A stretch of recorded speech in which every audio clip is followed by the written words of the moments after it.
बिहार में आके गारंटी दे रहे हैं कि तेजस्वी को चुनाव के बाद गिरफ्तार कर लेंगे।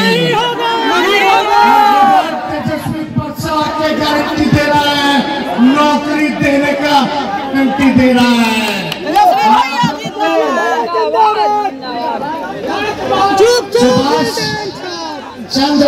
सुभाष चंद्र बोस ने क्या कहा था? तुम मुझे ढूंढो,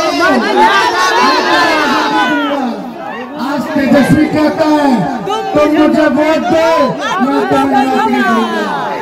तुम मुझे वोट दो, मैं तुम्हें नौकरी दूंगा। इसलिए जब तेजस्वी ने नौकरी दिया तो हर जात के लोगों को दिया, हर धर्म के लोगों को दिया, किसी के साथ भेदभाव नहीं किया, सबको मान, सबको सम्मान दिया। और आज मोदी जी कहते हैं कि तेजस्वी को जेल भेजेंगे।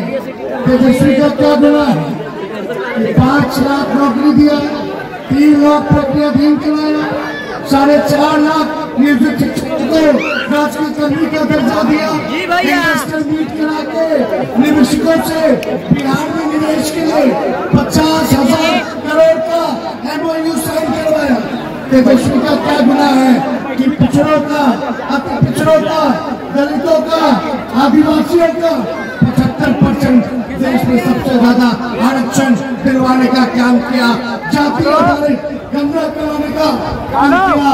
और मोदी जी तेजस्वी आपसे हिसाब मांग रहा है, तब आप कहते हो कि तेजस्वी को जेल भेज देंगे। तेजस्वी को कहते हैं कि हमको चुनाव हराना है तो जेल भेजेंगे। यही प्रधानमंत्री जी रोड शो कर रहे थे, हम बोले हम जॉब शो करेंगे और जॉब शो हमने किया है। इसलिए हम लोग काम करने वाले लोग हैं, जो कहा है वो किया है। तो ज्यादा समय नाम लेते हुए मोदी जी को हम कह देते हैं हम बिहारी बन खाटी बिहारी की दीदा भक्ति से। जब लालू जी मोदी जी अडवाणी जी से न डरेंगे तो लालू जी को एक बार डरना चाहिए। आप जीतेंगे तो ज्यादा समय हम लोगों के पास नहीं है, आगे भी और शरीफ हमको जाना है। हम इसका भी स्वागत करते हैं। आप लोगों के बीच मेरी बहन मीशा